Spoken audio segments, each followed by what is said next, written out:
नमस्कार मैत्रिणींनो, आरतीज किचनमध्ये आपल्या सगळ्यांचं स्वागत आहे. आता नवरात्राचे उपवास सुरू झाले की आपल्याला उपवासाची भाकरी करावी लागते. तर त्यासाठी मी इथं अर्धा किलो साबुदाणा घेतले. ते मस्तपैकी मंद गॅसवर भाजून घ्यायचं आणि थंड करून घ्यायचं. त्याच्यानंतर अर्धा किलो साबुदाणा घेतल्यावर 2 किलो वरई घ्यायची आहे आणि मस्तपैकी ते दळून आणायचे आपल्याला. तर आता भाकरी करायची आहे त्याच्या आधी आपण एक झटपट अशी बनणारी बटाट्याची रस्सा भाजी पाहूया. त्यासाठी कढईमध्ये तूप टाकले, जिरे टाकले आणि लाल तिखट टाकलेले आहे. घरचं लाल तिखट आहे. त्याचबरोबर त्याच्यात 2 चमचे भरून मी दही टाकलेले आहे.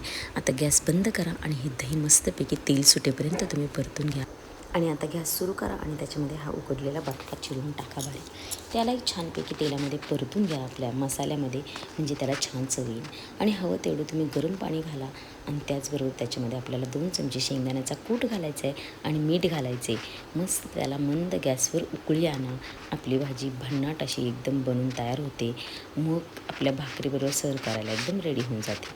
आता हे पीठ मळताना तुम्ही कोमट पाणी घेतलं तरी चालेल, मीठ टाकलं किंवा नाही टाकलं तरीही चालेल.